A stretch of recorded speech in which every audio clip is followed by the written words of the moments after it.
Éric Guéret.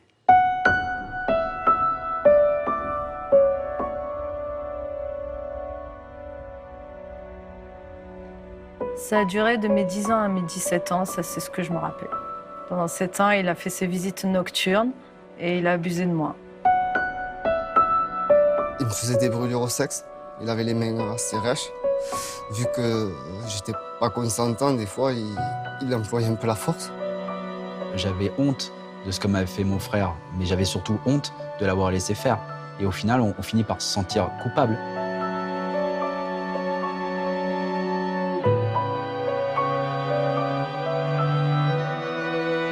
Ça a pourri ma vie pendant presque 40 ans.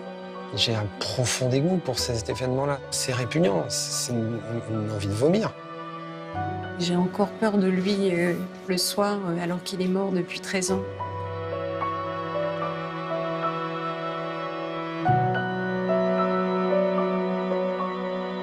Il faut marcher la tête haute parce qu'on a survécu. Il faut arrêter d'avoir honte. Le passé, il faut faire avec, il faut s'en servir, il faut justement peut-être s'en servir pour protéger ceux qui arrivent.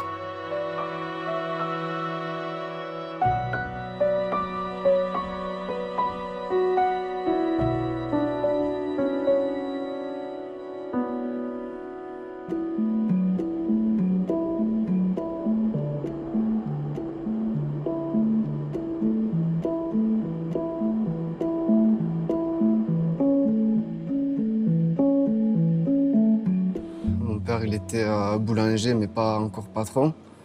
Il a voulu ouvrir son entreprise, donc on a déménagé à Bordère. C'était un tout petit village, pas loin de Lourdes. Et, c'était sympa, quoi. Après, il y a cet entraîneur de foot qui a voulu ouvrir aussi un club de foot. Donc il cherchait des sponsors et il est rentré dans la boulangerie de mon père pour demander un coup de main financier pour le club, pour le début du club. Petit à petit, c'est créé, il a gagné la confiance de mes parents, quoi, et a réussi à se faire une petite place dans notre famille, quoi. Enfin, c'était le meilleur ami de mon père, quoi. On le voyait tous les jours. Donc après, cet homme a pris mon grand frère et moi pour faire du foot. Et c'est comme ça que ça a commencé, quoi.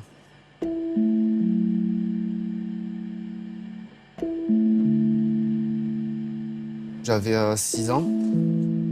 Un jour, j'étais le dernier sous les douches et c'est là où il a commencé à avoir des attouchements, à vouloir m'essuyer le corps, etc. Et il m'a dit de rien dire à mes parents, que c'était entre nous, quoi. C'était un secret. C'était un adulte, c'était un entraîneur de foot, il avait de l'autorité, quoi. La confiance de mes parents, donc on parle pas. On écoute les adultes.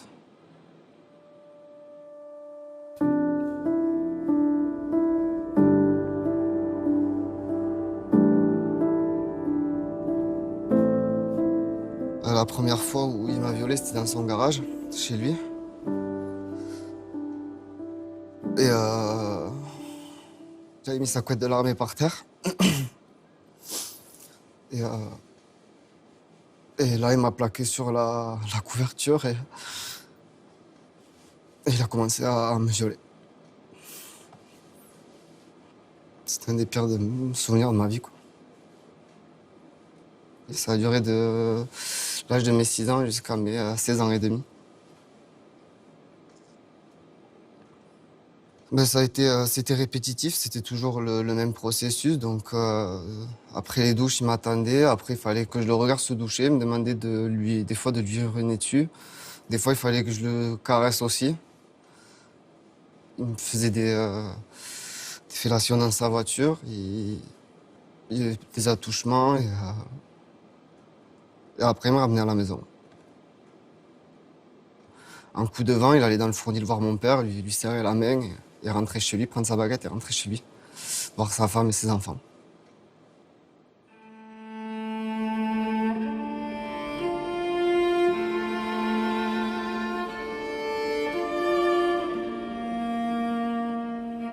C'était un copain de la famille. Ça a été une des premières personnes qu'on a connues quand on a déménagé. Et donc, il a un peu pris mes parents sous son aile. C'était quelqu'un d'un peu plus âgé, très établi, un commerçant qui a une très bonne situation, hein, quelqu'un d'assez notable dans la cité, comme on dit en province. Et c'était un homme qui avait que des fils. Il était complètement fan de moi parce que j'étais une jolie petite gosse. Et tout le monde a pris ça pour justement cet homme qui aimait cette petite fille, mais d'une manière totalement saine.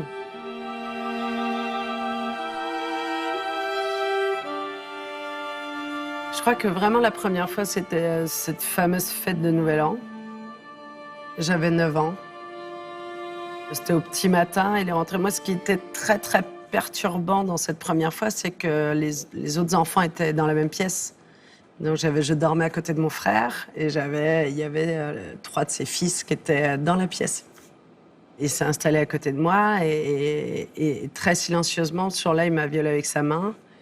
Et très silencieusement, il m'a fait enlever ma culotte en me disant... Donc tout ça s'est déroulé dans un silence monacal. Et moi, évidemment, je me suis réveillée. J'avais mon frère à côté de moi. Et c'est vrai qu'avec le recul, je me suis dit, mais pourquoi tu n'as pas crié? Pourquoi tout ça? C'est incroyable, cette sidération. Donc je suppose que sa gentillesse a permis tout ça. Il était vraiment très gentil avec moi, extrêmement gentil, extrêmement doux. Et le jour où il s'est mis à côté de moi, à côté de ce lit, finalement, ok, tu veux, d'accord. Enfin, c'est aussi simple que ça et aussi dramatique que ça, c'est ok, ça va vite.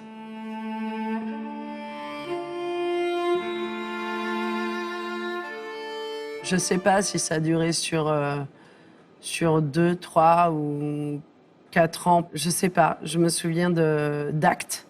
Je me souviens pas de période. Mais je sais que dans sa tête, il me faisait l'amour comme un enfant. Enfin, c'est terrible de dire ça, mais que effectivement, elle a jamais eu de gestes violents et cadencés et tout ça. C'était des gestes assez doux, mais avec pénétration et forcément avec tout l'impact qui va avec, quoi. Donc c'était très ambigu, cette relation, parce que, encore une fois, il n'y avait pas de violence ni physique, ni verbale, ni sexuelle, dans le sens propre du terme. Il y avait de l'amour et de la douceur.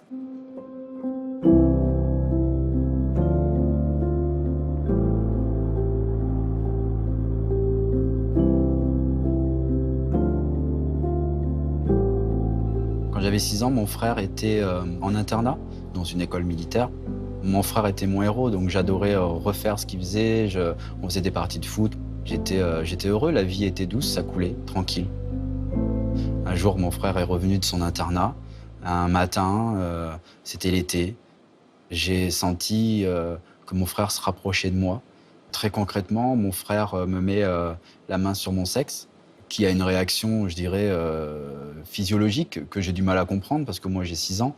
Et très rapidement, mon frère essaye de me pénétrer. Je sens comme une piqûre, mais très violente. Et là, en moi, il se passe comme si quelque chose s'écroulait. D'abord, une douleur terrible, terrifiante, à la fois quand mon frère me pénètre et quand il sort.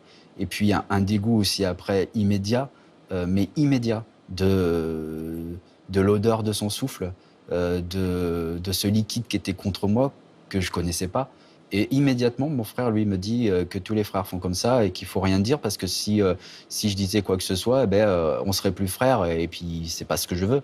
Et bien, je dis rien.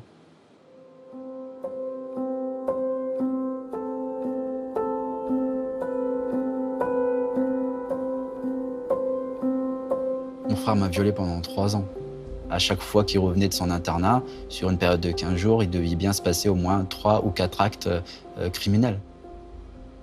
Son emprise, elle a duré 3 ans et elle était très insidieuse.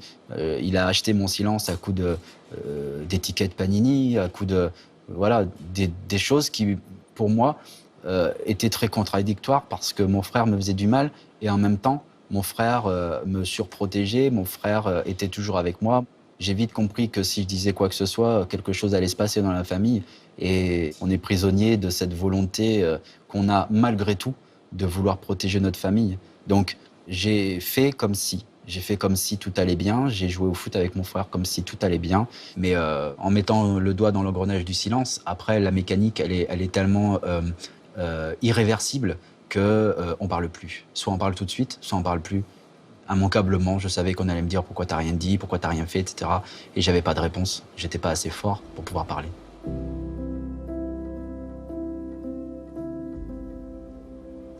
Pendant 10 ans, j'ai rien dit. Bien sûr qu'on se déteste de ne pas pouvoir parler, qu'on s'en veut, qu'on se dit pourquoi j'arrive pas à leur dire. Mais même en ayant conscience, on n'arrive pas à en parler, on a cette peur de ne pas être cru par notre entourage, de ne pas être cru tout court. Donc on se met des murs, on se fabrique une bulle et on y reste dedans en se disant que tôt ou tard, eh bien, ça s'arrêtera ou que la vérité éclatera, quoi. Une autre victime avait porté plainte, donc il y avait une main courante sur lui. Il avait été mis au courant, il était venu me voir une semaine avant pour me dire de ne pas parler, que si je parlais, il me tuerait. Je lui ai dit mais comment? Et il m'a dit ben comme ça. Donc il a pris mon coussin, parce que j'étais assis sur mon lit, puis ben, il a essayé de m'étouffer jusqu'à que je trouve la force avec mes jambes de le pousser. Et puis quand la gendarmerie est venue 2 semaines après me poser la question si j'avais subi déjà de touchement par cet homme, j'ai dit que non parce que j'avais peur. Un jour, je reçois un coup de fil d'un gendarme qui me demande si je connaissais bien Gérard. J'ai dit que oui, je le connaissais très bien, mais je ne comprenais pas pourquoi il m'appelait. Il me dit voilà, parce que ce monsieur a été accusé par un joueur d'Orlex, un petit village à côté, d'attouchement sur un enfant. Où j'ai dit ça m'étonne, mais bon, écoutez, j'ai mon fils qui est très proche de lui, je lui posais la question avec sa mère et je vous tiens au courant, rappelez-moi. Avec sa mère, on a questionné Kevin quand même longtemps. Il nous a dit, écoute papa, je te promets, non, moi avec Gérard, on s'entend bien, il se passe rien. J'ai dit, tu nous le dis, parce que si c'est ça, je vais vite régler le problème. Et puis bon... Je lui dis, mais pourquoi là, t'aurais pu arrêter tout? C'était lui, là, maintenant. Et il m'a dit, mais tu pourrais pas comprendre. Tu n'aurais pas pu comprendre. C'est de là que je me suis dit, c'est de ma faute, quoi. C'est de ma faute. Je n'ai pas insisté. J'aurais dû le harceler, j'aurais dû... oui, je suis coupable de... C'est là, ce soir-là, je suis coupable. Et après, j'ai fait une lettre pour soutenir l'agresseur, en disant que c'était monsieur tout le monde, parfait, avec une famille, des enfants, qu'il n'avait pas pu faire ça. Donc, on n'a pas cru le petit garçon. Moi, la première, voilà. Le gamin, il est passé pour un menteur. Enfin, l'affaire a pas eu suite. Les gendarmes ont laissé tomber, le procureur a laissé tomber.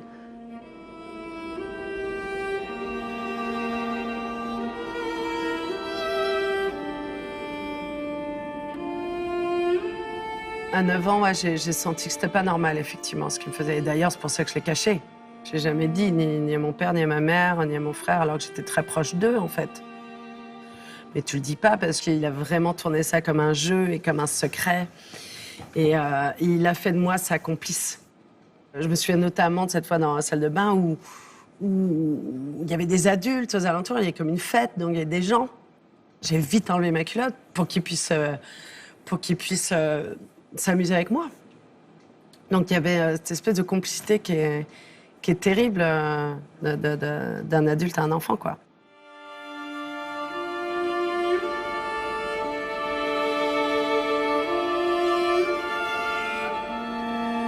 Je me souviens vraiment être dans un processus de...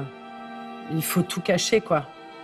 Une serviette avec laquelle tu t'essuies, tu la gardes toute la semaine pour le reste de ta toilette, donc c'était des choses assez marquantes, comme ça. Il faut essayer de nettoyer les petites bribes de sang, des choses... Enfin, donc, je n'ai jamais laissé de traces. Enfin, ça qui est dingue, c'est que tu dis, bon, au moins, peut-être qu'en laissant, justement... des traces peut-être que mes parents auraient pu voir. Mais non, c'était pas mon cas. J'étais totalement complice. Je l'ai vécu de plus en plus difficilement au fil des viols. Puis à la fin, je l'estimais et je voulais lui faire plaisir, en fait. C'était comme... Je voulais pas lui faire de peine. C'est ce qui a été le plus difficile à surmonter. Les viols, finalement, bon, voilà, c'est un corps, il y a l'intégrité, il y a l'insouciance, tout ça s'est envolé en 2 secondes. Mais ce qui a été le plus difficile pour moi à surmonter, c'est vraiment la complicité, la manipulation que j'ai subie, quoi. Comment j'ai pu de moi-même aller lui faire plaisir, quoi, en fait.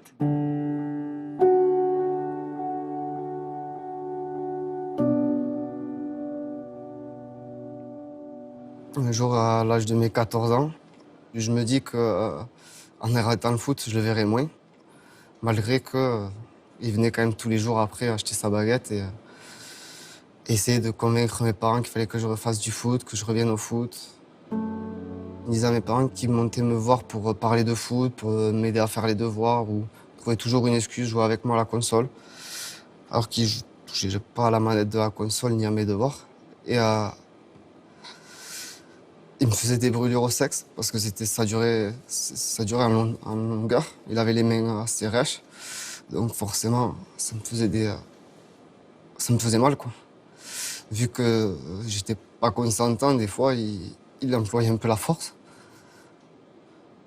Et ouais, à l'âge de mes 14-15 ans, on va dire que j'étais résigné, je pouvais rien faire. De toute manière, parler, j'y arrivais pas. Donc du coup, j'essayais de faire au plus vite, quoi. Que mon calvaire se finisse vite. De toute façon, je vais résister, c'est moi qui vais avoir mal. Finalement, c'est moi qui me retrouve avec des brûlures au sexe, c'est moi qui me retrouve avec des saignements anals, enfin, tout ça. Donc autant aller vite et pas avoir mal, quoi. Tout en espérant que mes parents montent un jour dans ma chambre ou le surprennent en train de me faire du mal, ce qui n'est jamais arrivé.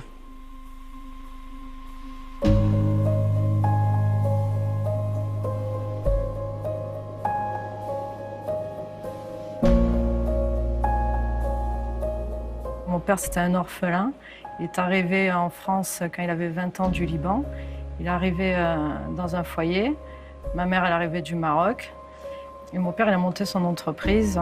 Il a embauché tous ses frères. Mon père, c'était le patriarche de la famille. Voilà. Tout le monde avait confiance en lui et tout le monde avait peur de lui aussi, quoi. Parce qu'il piquait des colères, il avait des crises de colère, donc tout le monde le craignait. Donc on a tous fait nos communions, baptêmes, profession de foi, confirmation. Il nous amenait à l'église le dimanche à 11h et il nous revenait nous chercher à midi avec une bonne image de la famille qui va à l'église le dimanche pour se faire pardonner de ses péchés.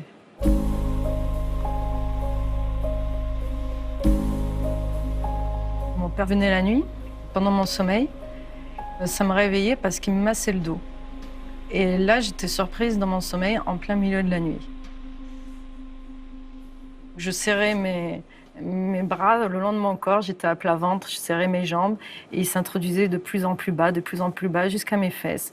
Et de mes fesses, il remontait jusqu'à mon sexe pour me toucher le clito. Et là, je dis non, c'est pas possible, faut prier, puisqu'ils nous étaient éduqués à leur religion, pourvu que ça s'arrête, il faut pas. Et en même temps, il me donnait du plaisir. Et au moment où je ressentais ça, j'essayais de bouger, de le faire partir, et il partait. Mais je comprenais pas tout, en fait, parce que là aussi, j'ai des flashs, j'ai senti qu'il sortait son sexe. Il mettait une serviette, que j'ai compris que c'était une serviette parce que j'avais les yeux fermés. Il mettait une serviette à côté de moi. Et après, il partait se laver dans la salle de bain. Et ma mère, elle dormait. Ma sœur aussi et mon frère aussi. Et là, après, je demandais pardon. Je prenais mon chapelet, je faisais toutes les prières comme il m'avait appris en demandant pardon parce que je pensais que c'était ma faute. Ça a duré de mes 10 ans à mes 17 ans, ça c'est ce que je me rappelle. Pendant 7 ans, il a fait ses visites nocturnes. Et il a abusé de moi. Et en fait, il était très gentil. Il était très gentil quand il faisait ça. Et comme dans la vie, il n'était pas gentil du tout et qu'il était autoritaire et violent, en fait, c'était vraiment paradoxal et on est dans une confusion totale. En tout cas, c'est sûr que j'ai pas dit non, donc ça, c'est un truc qu'on porte longtemps après dans notre vie, quoi.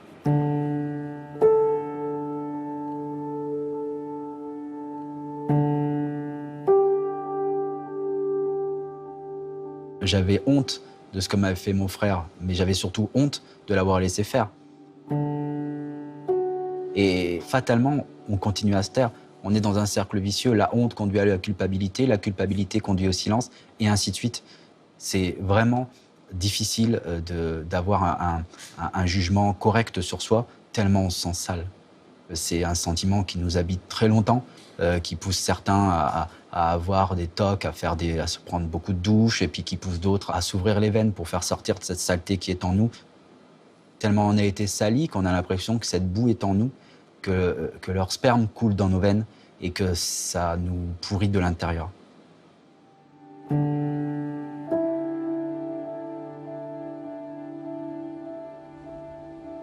Après que mon frère m'ait violé, plus personne n'est venu chez moi, plus aucun copain. J'ai arrêté d'être sociable, j'ai plus joué. Je me rappelle que quand j'étais petit, après que tout ça soit terminé, je passais au moins une demi-heure, 3/4 d'heure à dire à ma mère tu m'aimes, je t'aime. Voilà, j'avais besoin de sentir que quelqu'un était là, que quelqu'un allait me protéger. Même quand mon frère était dans son internat, j'avais ce sentiment d'inquiétude, ce sentiment de cette angoisse de la nuit. Et j'avais peur de m'endormir parce que j'avais peur de me réveiller. Et je m'endormais de fatigue extrême, pas avant 2h, 3h du matin, quand je ne pouvais plus lutter. J'ai travaillé la nuit, justement, dans mon métier pour justement ne pas avoir à subir ce problème de s'endormir qui voulait dire se réveiller un jour. Le réveil, pour moi, était quelque chose d'insupportable. Je reste jamais dans mon lit. Même maintenant, je ne fais pas de grasses matinées. Dès que je suis réveillé, il faut que je me lève.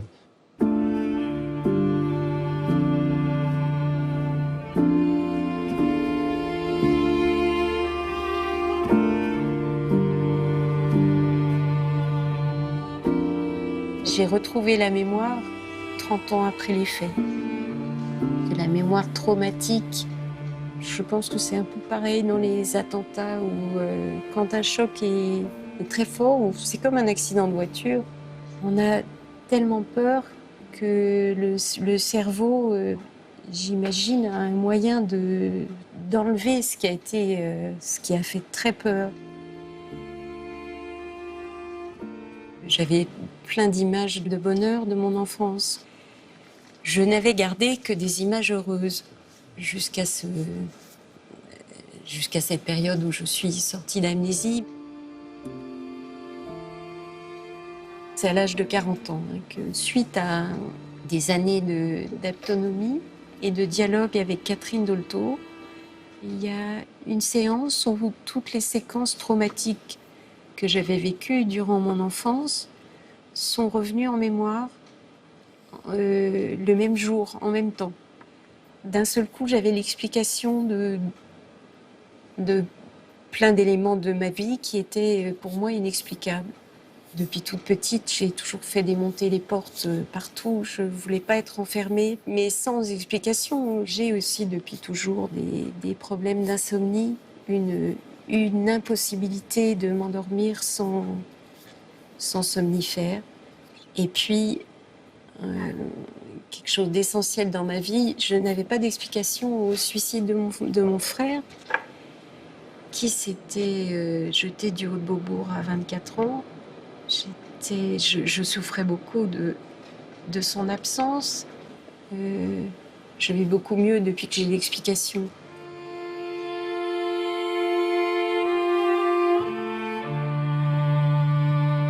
Mon père était premier prix de Rome. C'était un des piliers des Beaux-Arts. Il dirigeait un atelier d'architecture.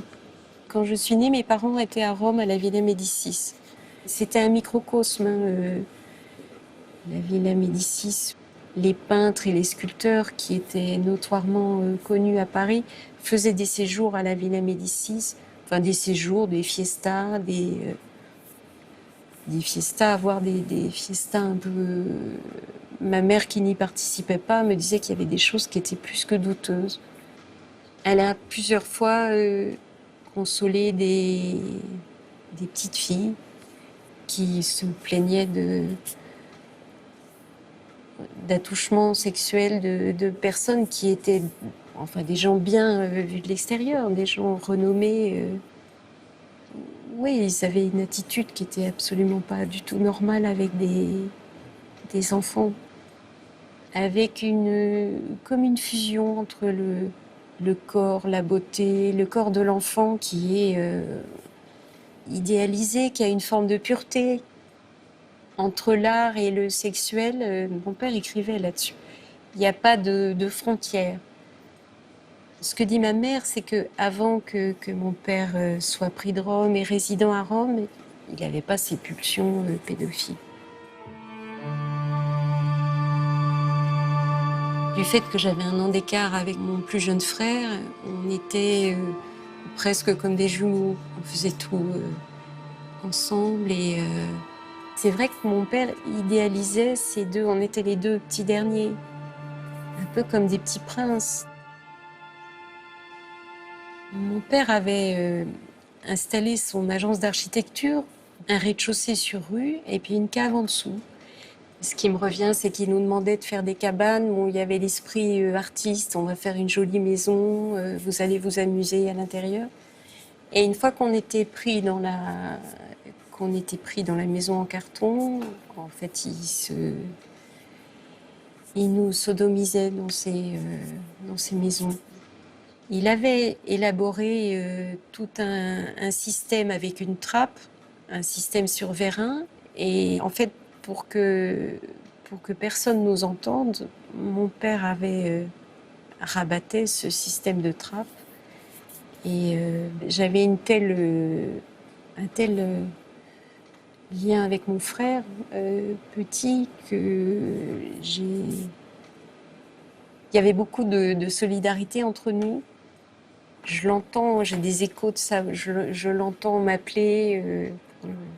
Je l'entends m'appeler pour que je lui vienne en aide. Et je pense que je souffrais plus de voir mon frère souffrir que moi d'avoir des... C'est plus... on oublie presque sa douleur quand on voit quelqu'un me torturer.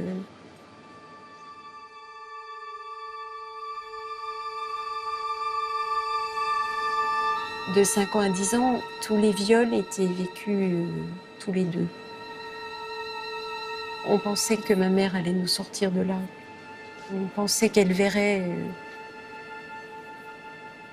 Elle a dû le...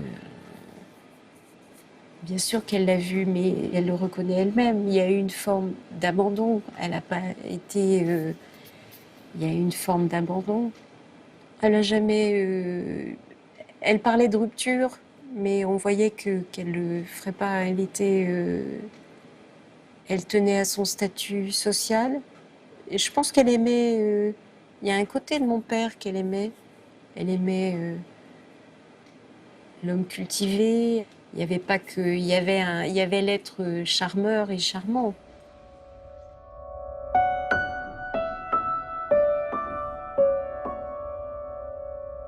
Le jour où ma mère, elle est rentrée dans la chambre et qu'elle a vu mon père, les 2 mains sur mes fesses. Et là, ma mère, elle rentre. Elle dit, qu'est-ce que tu fais à ma fille? Qu'est-ce que tu fais à ma fille? Et là, ils sont partis, tous les 2. Lui, pardon, pardon, pardon. Et puis d'un coup, le calme plat. Je disais, mais qu'est-ce qu'ils font? Ils sont complices, il y a un problème. Qu'est-ce qu'ils m'ont caché? Pourquoi elle ne me parle pas, quoi? Toute la nuit, je suis restée seule au monde dans mon lit avec ça. Jusqu'au petit matin, ils sont partis travailler. Normal. Mais oui, tout continue toujours normal, en fait. Tout est tout normal. La vie continue. C'est comme si ça n'existait pas.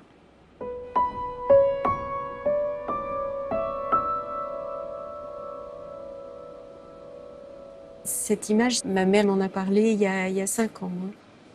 Elle me raconte, un jour, tu étais sur le lit de papa, tu avais ta petite robe blanche et ton petit truc dans les cheveux, tu étais toute mignonne. Et elle me dit, je t'ai trouvée avec papa et tu étais couverte de sperme. Et lui avait enlevé son pantalon. Enfin, alors elle me dit, je t'ai tout de suite enlevé du lit. J'ai enlevé ta petite robe, je l'ai lavée et personne n'en a jamais rien su. Donc, c'est pas grave. On va pas en faire...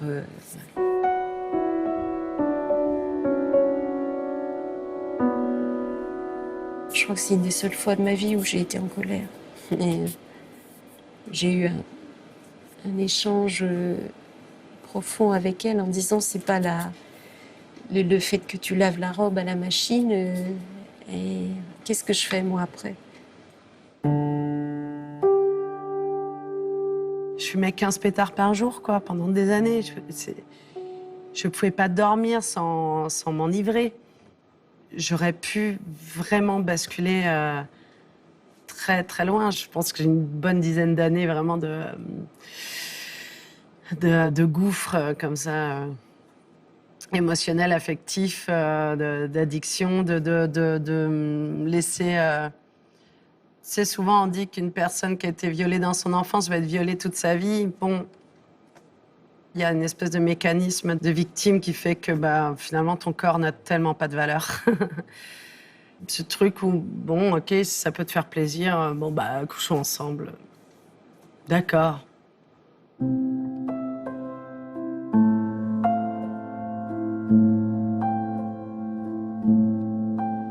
La danse, c'était vraiment ma bouée, quoi, parce que comme j'étais au conservatoire, ça a été vraiment un énorme échappatoire et un moyen d'être belle et douée dans quelque chose aussi. D'être aimée aussi différemment pour l'art, pour ce talent-là qui était le mien. Je me sentais tellement une merde que la danse, ça me permettait d'avoir une vraie valeur.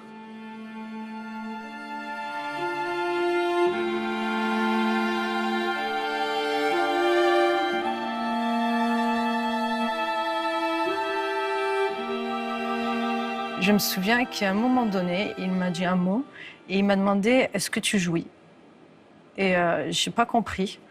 Je ressentais quelque chose de bizarre. Je dis « Mais qu'est-ce que c'est? C'est quoi que je ressens? Qu'est-ce que c'est ?» Ça me prenait là, je disais « Qu'est-ce que c'est ?» Et plus tard, quand on est revenu des vacances, j'ai cherché dans le dictionnaire, ou je ne sais plus, j'ai demandé et j'ai compris que ça voulait dire prendre du plaisir. Et là c'était catastrophique pour moi. En fait, je découvrais l'inceste. Et je crois que je rentrais en 6e.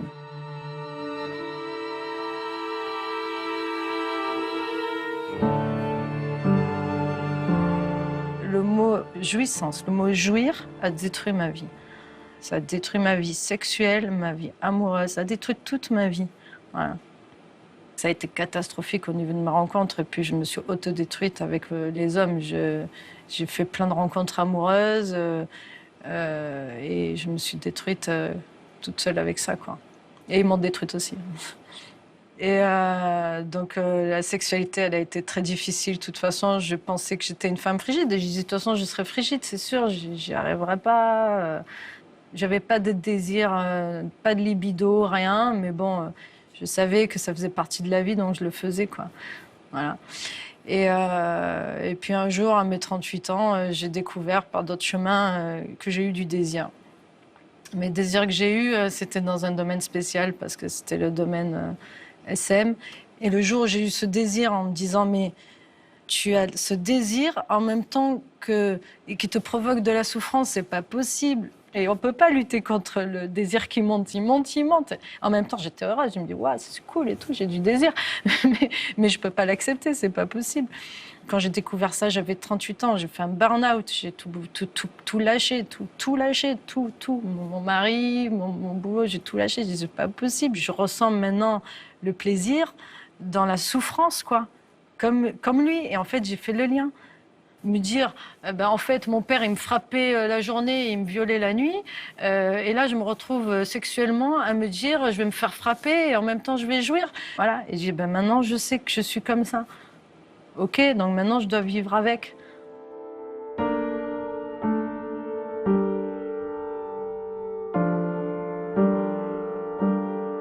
Alors j'ai fait une séance d'hypnose dans le cadre d'une émission de Jean-Luc Delarue. C'était une émission sur les coups de foudre. Et cette séance d'hypnose, elle a surtout fait remettre à la surface ce que m'avait fait mon frère, mais d'une façon, je dirais, inédite pour moi. C'est-à-dire que je voyais physiquement ce qui se passait. Je voyais le regard de mon frère, je voyais ce rictus dégoûtant de mon frère. Et c'était plus supportable pour moi de me taire. Très, très, très peu de temps après cette séance d'hypnose, j'ai écrit une lettre à ma femme que j'ai déposée un soir dans la cuisine et en attendant fiévreusement le matin quand elle s'est levée, sa réaction. C'est difficile parce que c'est la femme que j'aime et je me demande si elle ne va pas changer son regard sur moi, si ça ne va pas la dégoûter au point qu'elle ne va plus vouloir de moi. C'est quelques minutes qui sont une éternité pour moi. Ma femme revient dans la chambre et là, on n'a pas besoin de se parler. Il y a juste une accolade, très longue. Et là, c'est 30 ans de souffrance qui s'arrêtent. Parce qu'on n'est plus seul, en fait. Et je suis ému parce qu'en fait, ma femme m'a sauvé, quoi, en fait. Parce que je pense vraiment, et c'est ce que je veux dire aux victimes, je pense vraiment que le silence nous tue.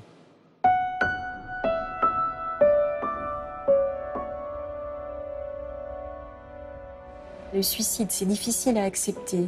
Moi, j'étais tellement liée à mon frère, mais par moments, je me dis, mais comment tu peux me laisser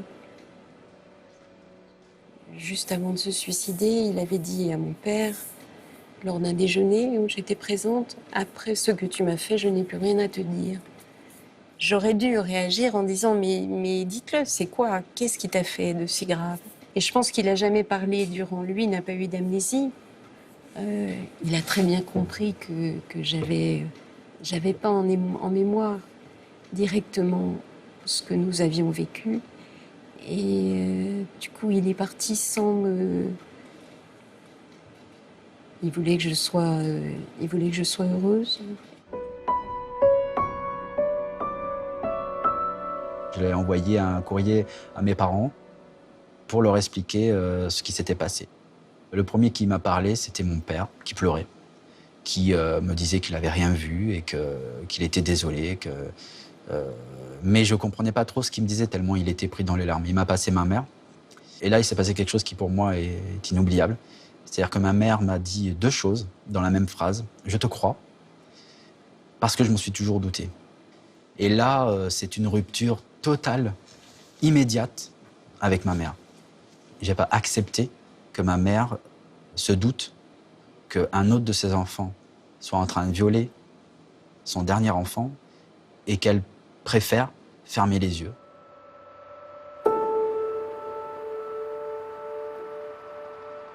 Alors que je ne lui avais pas envoyé de lettre, j'ai ma plus grande sœur qui m'a appelé d'une façon très furtive, un appel très court pour me dire que je ne faisais plus partie de la famille. Parce que, voilà, tu te rends compte, ce que tu fais à la famille, ces phrases, elles sont pour nous pas acceptables. Parce que, est-ce que eux, ils se rendent compte de ce que la famille nous a fait? En excluant celui qui parle, on le conforte dans cette idée de silence. Et c'est beaucoup plus facile de rester avec l'agresseur, quoi. Donc, je peux comprendre que dans 80% des cas, la famille choisit l'agresseur parce que c'est ce qui se passait pour moi. Et c'est quand j'en discute un petit peu avec les victimes maintenant qui me contactent, c'est ce qui se passe quasiment tout le temps.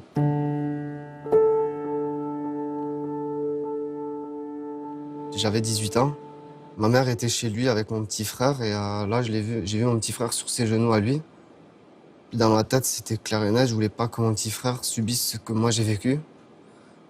Donc du coup, il fallait parler, il fallait que je prévienne mes parents, il fallait que je leur dise qui était vraiment leur meilleur ami, quoi.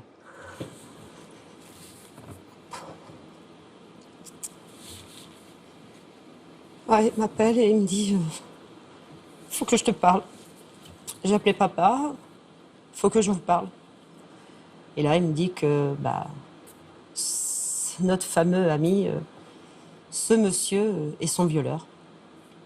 Vous dites, ouais, vous avez la terre qui s'écroule autour de vous, quoi. Vous dites, qu'est-ce qu'il est en train de me raconter? Et pourtant, je crois mon fils, voilà.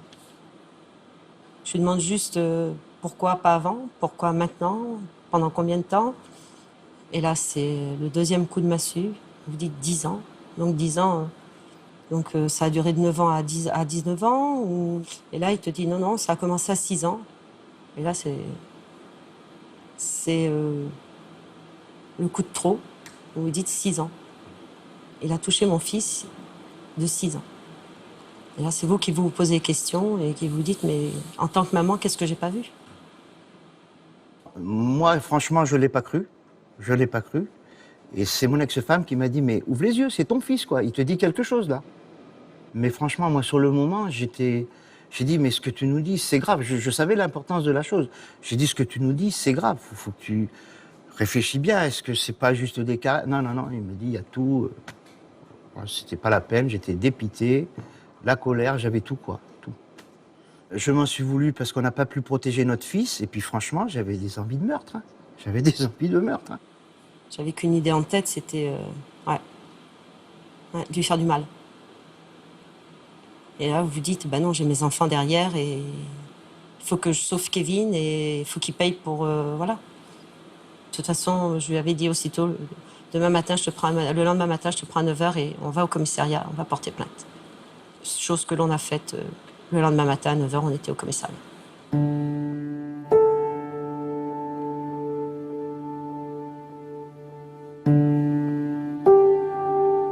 Quand j'ai su qu'il allait être grand-père de ces 2 petites, je me suis dit que je pouvais plus me taire. Je pouvais plus. Je pouvais plus. J'en ai parlé d'abord à mes parents, à mon frère. Et puis ma mère m'a accompagnée pour mon dépôt de plainte. Je minimisais un petit peu les faits, mais tout de suite, les policiers m'ont dit « mais il est connu pour ce genre de faits, il a déjà reçu des plaintes ». Donc, c'est très violent quand on prend ça dans la figure, quand même. Et il avait reçu des plaintes pour attouchement, des plaintes qui étaient prescrites, et qu'il avait aussi violé sa sœur. Il y avait prescription. Donc évidemment, je suis sidérée parce que je n'imagine pas qu'il puisse y avoir prescription pour ce type d'acte. On devrait pouvoir aller en justice toute sa vie. Mais c'est pas ça qui me met en colère. À ce moment-là, ce qui me met en colère, c'est de voir que la justice l'autorise à être encore présent dans des associations sportives, à être au contact d'enfants, que rien n'est dit, que rien n'est fait, que finalement, avec les années qu'on passait, on a su que plus ou moins les gens savaient qu'il avait des relations un peu déviantes avec les enfants, mais que ça ne se disait pas. En fait, rien ne se dit et qu'on est vraiment dans cette culture de la complicité et du silence. Et mon cas l'a amené en cour d'assises parce qu'il n'y avait pas prescription à ce moment-là.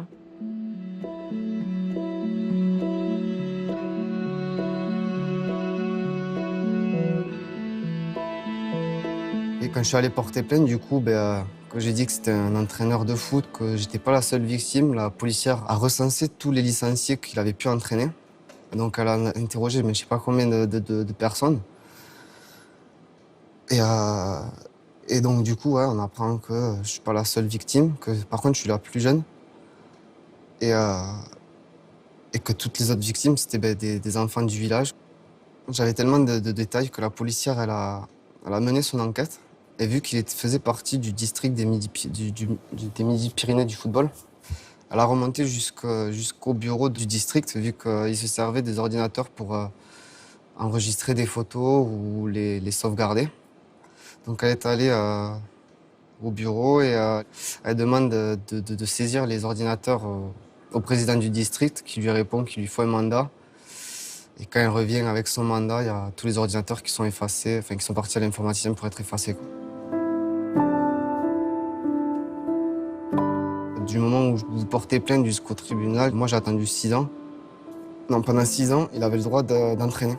Parce qu'il n'avait pas eu de jugement, justement, encore. Donc pas reconnu coupable. Et il y a la présomption d'innocence. Donc il pouvait entraîner. C'était le bon père de famille, le bon entraîneur, le mec dévoué et sympa. Donc il est resté dans le village, il faisait ce qu'il vivait normalement, quoi. Le premier jour du tribunal, quand vous voyez ces enfants, vous avez tous ces mêmes profils. C'est des petits garçons un peu honteux, cachés, mal rasé, baisse la tête. Et puis au fur et à mesure que le procès passe, que tout le monde parle et tout ça, bah, vous les voyez un peu plus... voilà. Ils reprennent... voilà, on les croit, ça y est. Voilà. Et le dernier jour où on sait la peine qu'il va avoir, ils arrivent, ils ont plus de foulard autour du cou, ils sont bien rasés, et là on les a crus. Et là, pour beaucoup, ils ont gagné. La tête haute. Il a pris 10 ans, 10 ans plus 2 ans de soins à l'extérieur quand il sortira.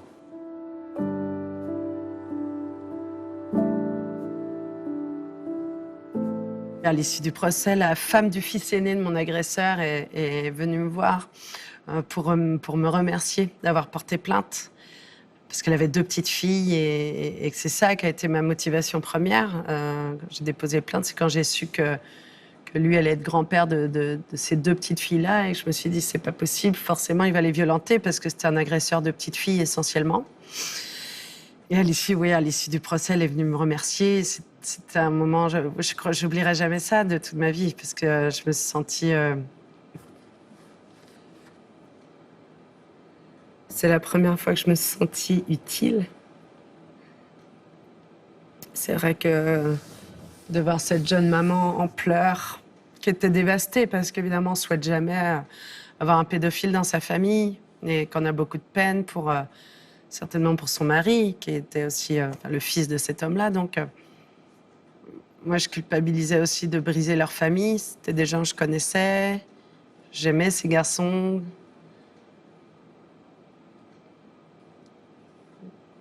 C'est facile pour personne, ni pour la famille d'une victime, ni pour la famille d'un agresseur. C'est une épreuve terrible.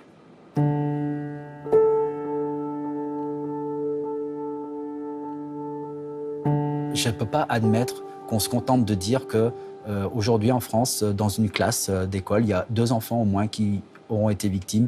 On le sait, et je ne peux pas admettre qu'à ces enfants-là, on leur dise pas « viens nous le dire, on va t'aider ».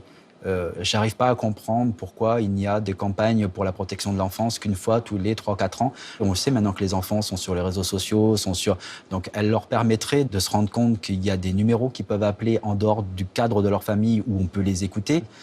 Moi, peut-être que si à l'époque j'avais croisé un instituteur ou croisé une affiche qui m'aurait montré que mon corps m'appartient et qu'il y a des choses qu'aucun adulte, quel qu'il soit, ne peut faire, j'aurais peut-être été voir et j'aurais peut-être fait quelque chose pour que ça s'arrête. Je pense que la responsabilité des parents aujourd'hui, ou même de l'institution, c'est de parler des parties intimes aux enfants et de leur dire que personne n'a le droit de mettre la main dans la culotte, personne n'a le droit de caresser les parties intimes, qu'il y a des caresses interdites même entre enfants, et que tant qu'on est enfant, c'est une région sensible qu'il ne faut pas perturber et qu'il y a des secrets qui rendent malheureux. Enfin, voilà, il y a des mots comme ça à utiliser. Je pense que c'est important. Ces parties-là, ça lui appartient. Lui apprendre à se laver, lave-toi tout seul. Prends l'éponge, regarde, lave-toi, je suis là, je te dis comment il faut faire, mais je ne touche pas. Un enfant, à partir du moment où il met plus de couches, on n'a plus de raison de toucher ses parties intimes. C'est à lui de se laver, c'est à lui de prendre conscience que ça, c'est précieux. Fille comme garçon.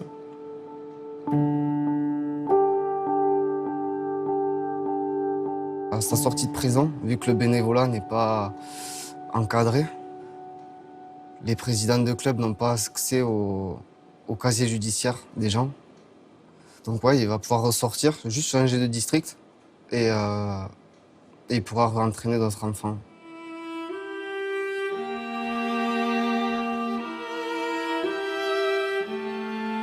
C'est à l'âge de 40 ans que j'ai retrouvé ces souvenirs. C'est à ce moment-là que je coupe complètement avec mon père. Je n'ai plus voulu le voir. Donc il y a eu cette rupture de 6 années avant sa mort. Et puis il y a eu ce message, cet appel téléphonique que j'ai passé. J'ai envie qu'ils disent, j'ai envie qu'ils parlent. J'ai besoin, non pas que ce soit ni une justice qui le dise, ni un commissaire de police. J'ai envie que ce soit lui qui dise qui mettent les mots. On parle de mon frère, il exprime que Fabien est mort à cause de lui, à cause de ce qu'il nous a fait. Et là, le lendemain, j'ai un coup de fil de mon frère aîné me disant « Papa est mort ». Ce qu'on se dit, lui, est sans doute insupportable. Autant c'est insupportable de faire du mal, mais d'avouer qu'on a enlevé la vie, c'est insupportable de continuer à vivre après l'avoir avoué.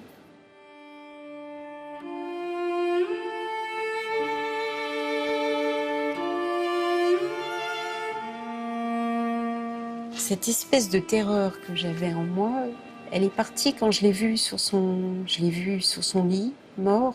J'avais besoin de voir qu'il était vraiment mort, qu'il serait... je me suis sentie vraiment libérée, comme si l'air, il n'était pas que pour les autres.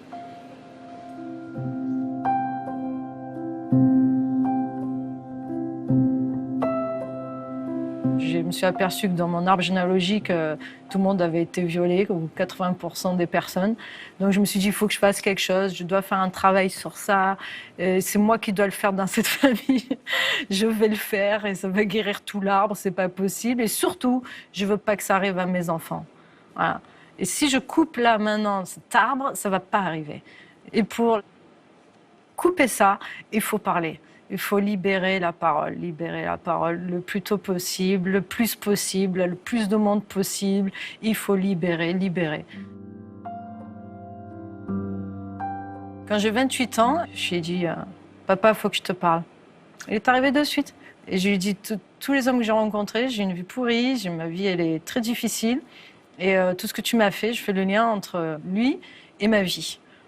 Et là, il pleure, il me raconte qu'il était dans un orphelinat au Liban avec des curés qui ont abusé de lui. Et je lui dis, voilà, en fait, je porte ta valise, là, tu vois, je vais te la rendre. C'est pas la mienne, c'est la tienne. Donc, tu vois, tu la prends, je te la rends. Je fais, je n'ai pas compris. Tu reprends ta valise, voilà, et c'est ton histoire. Moi, je la veux plus, tu vois, je la porte depuis petite, maintenant, je la veux plus. Voilà, maintenant, j'ai envie de vivre, j'ai envie de rencontrer des gens bien et j'ai plus envie de souffrir, quoi.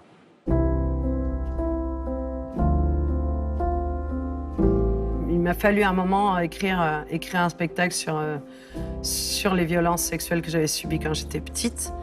Ce qui m'a permis, moi, de me remettre de tout ça, très clairement, c'est grâce à ce spectacle et grâce aux rencontres que j'ai faites et à toutes ces victimes comme moi qui m'ont dit « mais j'ai vécu exactement la même chose ».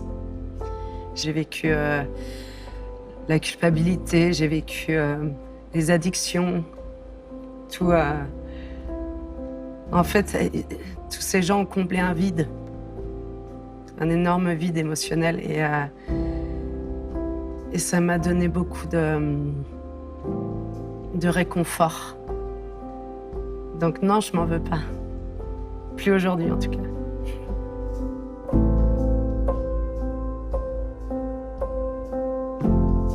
Il faut marcher la tête haute parce qu'on a survécu. Il faut arrêter d'avoir honte. Et il faut vraiment se dire que c'est pas notre faute. Encore une fois, quand on est violé enfant, ce n'est pas notre faute. Il faut être fier de l'adulte qu'on devient, il faut être fier, même avec les moments de déprime, il faut pas avoir peur de ces moments de déprime parce qu'il y en a. Et que tant pis, il faut les vivre. Il faut les vivre, ces moments de déprime, de nostalgie, de mélancolie, de se dire « putain, mais pourquoi moi ?» De toute façon, malheureusement, le passé, il est là. Il est là, on est obligé de faire avec. C'est pas juste d'être violé quand on est enfant, c'est pas juste, c'est sordide, c'est terrible. Et c'est long de se remettre de ça. Ce qui est important, c'est de trouver la force en soi pour sublimer ce qui nous est arrivé et s'en servir comme arme pour rendre le monde meilleur, quoi. Et c'est formidable de voir cette notion de résilience. C'est magnifique, c'est à ça que je m'accroche, moi.